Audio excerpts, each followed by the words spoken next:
YouTube, what's going on? Kyle again from ePoolSupply. Today we are back with a cool product alert comparison video for you guys. I want to go over a brand new part that Zodiac had released for their MX6. We are going to go over the new updated drive pulley coupler. So stay tuned and we're going to dive right in.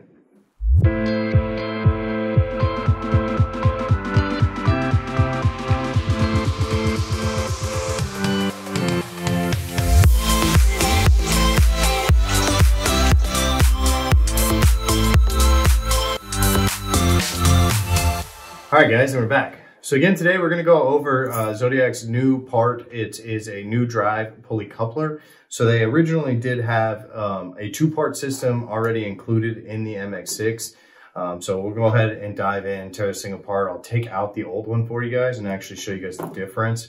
So they did change the part numbers. So the old one was R0595101. And all they did was, instead of 100, they changed it to 101 on the new part number. So we'll have all the links down below in the description for you guys, so you guys can come directly to the website to be able to purchase this new part. Just please understand, with this video, I'm showing you guys that it goes from a two-part piece to now a single part. So you can tell I can't physically actually pull this part apart, and it's a whole unit. So first thing you're gonna do is go ahead and pop the lid on your MX6. Again, this is only for the MX6. This part does not refer to the MX8, so this will only work if you have the smaller unit.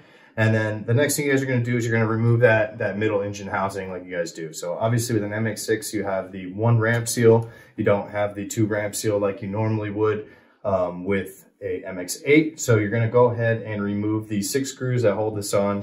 I kind of cheated a little bit on here and loosened some of them up already, so it should be a quick thing for me. So if you're doing this yourself at home, it takes a few minutes. You can use a power drill to remove them.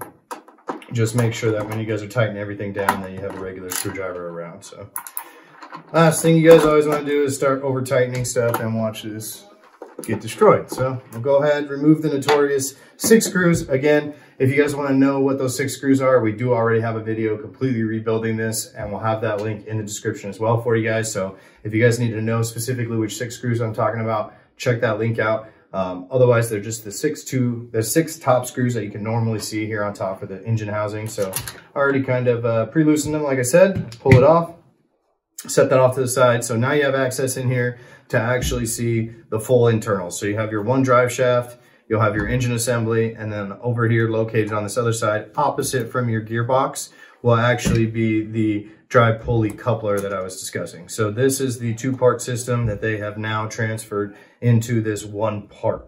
So in order to install it, you guys are going to need to remove this entire assembly. So you're going to take that drive shaft out, you're going to take the engine assembly out.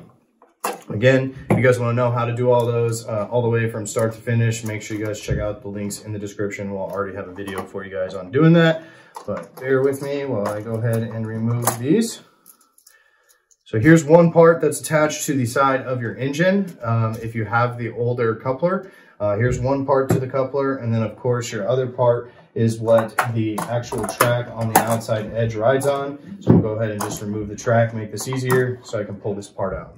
So here we go. In my hands, you guys can see, here's the old two-part system. They went together just like this, so that way you guys had your drive shaft up. And essentially it had a perfect little cutout here that would grab the other part, and that's what helped.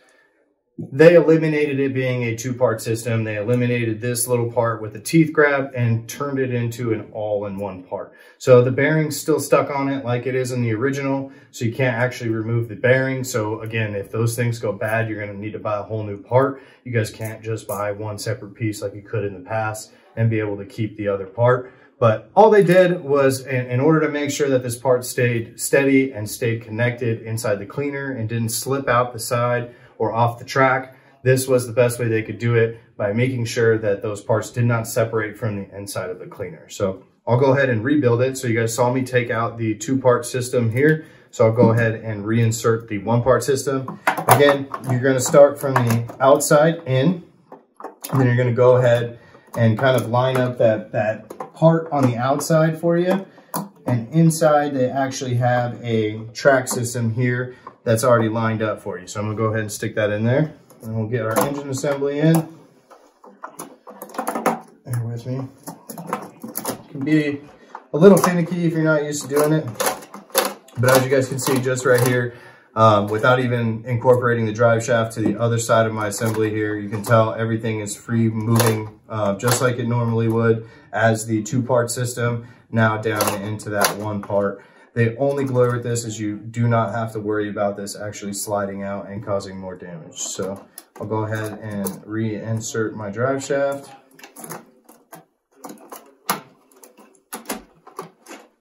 And then there you go, you guys can see it. As I spin it on the side, this is acting as if the cleaner is actually moving right now. I'm activating this gearbox. I'm actually starting the cleaner. You can see it's starting to tighten up because it's actually gonna start changing directions. So they've made it easier by incorporating it all into one instead of having to deal with 2 separate pieces. So last thing you would do, obviously, is you're gonna take your middle engine housing here. You're gonna go ahead and line this back up to be able to get this to go back on. Again, if you guys want some tips and tricks on how to get all this stuff back in and completely rebuild this cleaner, we do already have a video for you guys. I just wanted to do a product alert for you guys on that new part number so that you guys were aware that this is not, if you buy the old part number, the 9500 like I talked about, it's now going to come in a bag with a 9501, which is going to be the newer updated part. You cannot purchase this part any longer. So really simple. From there, tighten down your screws, slide your track back on, close the lid up, and get this thing back into the pool and start cleaning again. So I really, really appreciate you guys watching. Make sure you guys smack that like button. Be sure to subscribe. We're gonna have a ton of updates coming your way, as well as new products and comparisons and what's in the boxes. So again, check out the links in the description. If you guys got any questions, feel free to contact us directly through that. So until then, I'm Kyle from ePoolSupply, and we'll see you next time.